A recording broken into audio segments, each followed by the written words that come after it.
Bienvenue sur Africa 24 dans cette nouvelle édition du QG Week-end. Voici les titres de l'actualité. Au Kenya, 2 explosions quasi simultanées ont tué au moins 10 personnes ce vendredi. Ce double attentat n'a pas été revendiqué pour l'heure. Et nous verrons qu'en Mauritanie, la Caisse nationale d'assurance maladie modifie sa stratégie. Elle souhaite désormais démocratiser la couverture sociale et atteindre 30% des Mauritaniens. Et enfin, d'édition découverte du sculpteur égyptien Abdelhadi El-Wassaï. Une exposition en son honneur s'est ouverte le 14 mai dernier au Caire.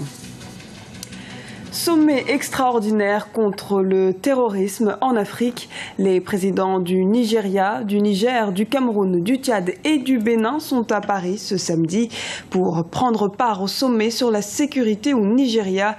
Objectif, établir une stratégie régionale commune pour lutter face au groupe islamiste Boko Haram, très actif au Nigeria. Et puis Africa 24 vous fera vivre ce samedi et en direct ce sommet de l'Elysée sur la paix au Nigeria à partir de 14h15 GMT avec Jean Célestin et Diangué et nos éditorialistes. La paix et la sécurité sera donc l'objet d'un mini-sommet africain ce samedi. La sécurité est en effet mise à mal ces derniers temps par les actes terroristes perpétrés par des groupes armés. Alors comment mener un front commun contre ces attaques? Élément de réponse avec Mokhtar Ba. Ils seront 5 pays africains, le Nigeria, le Tchad, le Cameroun, le Niger et le Bénin, à participer ce samedi 17 mai au sommet de Paris sur la sécurité au Nigeria. Après l'enlèvement de 200 lycéennes le 14 avril dernier au Nigeria par le groupe islamiste Boko Haram, ce sommet aura pour but d'évoquer les problèmes de sécurité en lien avec l'activité de Boko Haram au Nigeria et dans les pays voisins. Le sommet de Paris, je crois que c'est un sommet qui a été convoqué par la France avec la participation du chef d'État, certains chefs d'État de l'Afrique, et surtout de l'Afrique centrale, pour se pencher sur cette question de Boko Haram. Boko Haram, jusqu'à maintenant, a été considéré comme un problème de Nigeria. Mais depuis un certain temps, ça devient régional. Pourquoi ? Le Boko Haram traverse la frontière, il va surtout au Cameroun où ils enlèvent les gens. De nombreux pays ont apporté leur soutien au Nigeria dans le cadre de l'affaire des jeunes filles retenues en otage par Boko Haram. Ces pays ont proposé leur aide pour localiser les jeunes filles enlevées. Là où les pays sont en difficulté, ils invitent ceux qui peuvent les aider à résoudre le problème. Je pense que c'est une solution. Déjà, en Afrique, même, ils ont en train de gérer ce problème entre eux. Nous avons ce que nous appelons la réunion du HANSAC, qui se retrouve tous les 6 mois, qui réunit les ministres de la Défense pour se pencher sur le problème de paix et la sécurité. Donc, il n'y a pas qu'à Paris qu'il y a la solution, mais ce n'est qu'une partie de la recherche de solutions à ce problème. Ce sommet veut offrir à ses participants un cadre d'échange pour la mise en place de stratégies communes de lutte contre les groupes terroristes sur le continent. Déjà, une série de propositions de mesures contre Boko Haram a déjà été soumise au Conseil de sécurité des Nations Unies. Un double attentat meurtrier ce vendredi à Nairobi, au Kenya. Le bilan provisoire fait état de 10 victimes et près d'une centaine de blessés. La première explosion s'est produite à bord d'un minibus, la seconde sur un marché fréquenté à quelques mètres du centre-ville de la capitale kenyane. Karim Lomanzadio. Au moins 10 personnes ont été tuées et 90 blessées ce vendredi 16 mai dans un attentat sur un marché de Nairobi. Sur la côte kenyane, 2 bombes artisanales ont explosé sur le marché de Gikomba, le plus grand marché en plein air de la capitale kenyane, dans lequel se pressent de nombreux touristes. Alors que la police a annoncé l'arrestation d'un suspect en lien avec les attaques, des témoins restent encore choqués de la violence des déflagrations. La première a explosé là, la seconde un peu plus loin. Nous ne savions pas ce qui se passait, tant de gens sont morts. Nous pensions qu'un pneu avait éclaté. Ensuite, les gens ont commencé à courir dans tous les sens. Puis, peu après, il y a eu une deuxième explosion. La police a bouclé presque immédiatement la zone pour enquête dans cette zone très fréquentée et parallèlement, les témoins ont déploré la lenteur de déploiement des services d'urgence. Ceux-ci avaient par ailleurs commencé à apporter de l'aide aux blessés. Nous avons sauvé 3 femmes, dont l'une avait de graves brûlures sur ses jambes. Une autre respirait encore au moment où nous l'avons trouvé. Le Kenya, visé par plusieurs attentats depuis qu'il a envoyé son armée combattre les islamistes Shebab en Somalie en octobre 2011, a connu ces derniers mois une recrudescence d'attaques.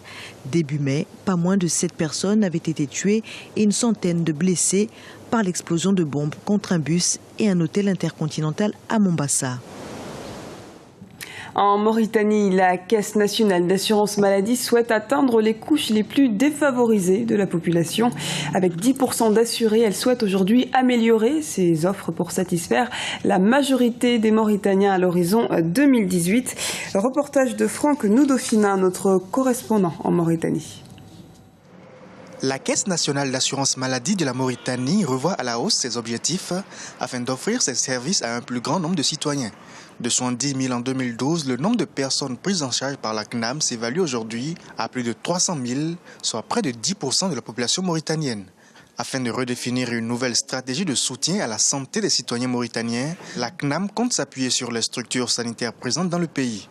L'assurance maladie, longtemps conçue comme étant l'apanage des riches, commence aujourd'hui à entrer dans les habitudes. Il y a un vrai besoin au niveau de nos populations qui sont, comme vous le savez, des populations de pays en voie de développement, où le taux de pauvreté est encore assez important, et donc où la capacité de prise en charge par les populations reste encore extrêmement limitée. En février dernier, la CNAM recevait la certification ISO 9001. Il s'agit du premier établissement d'assurance maladie du Maghreb à recevoir une telle certification. Elle souhaite aujourd'hui élargir son plan d'action afin d'arriver d'ici les 2 prochaines années à un minimum de 30% de la population couverte par l'assurance maladie.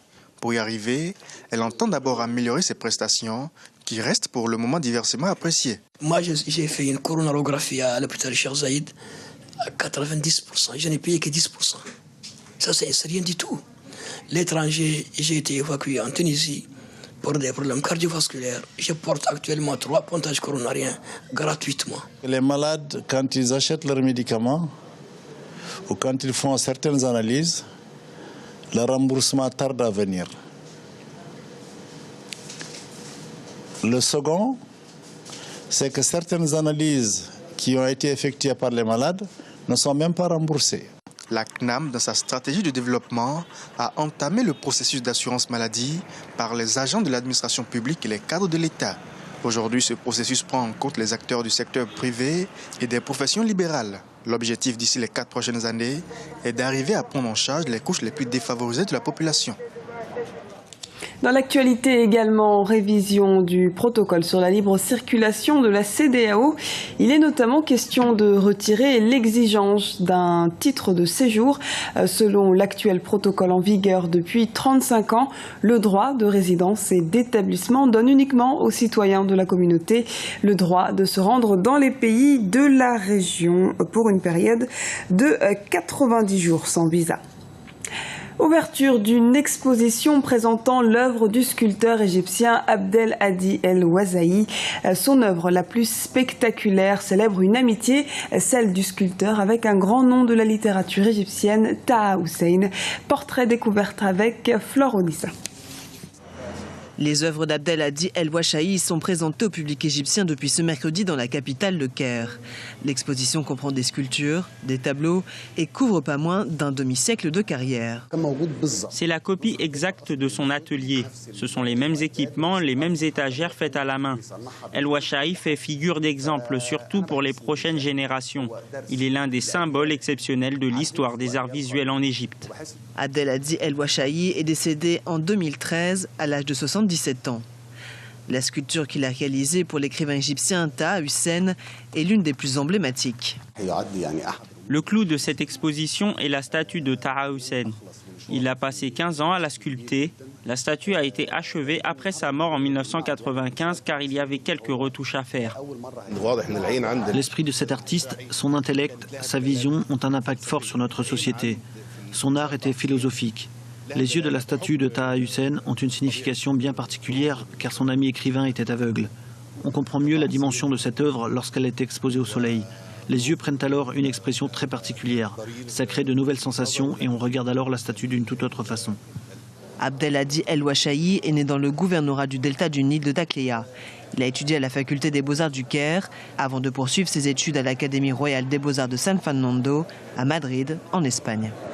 C'était le journal de la rédaction. Merci de nous avoir suivis. Retrouvez dans un instant une nouvelle édition du QG Weekend sur Africa 24.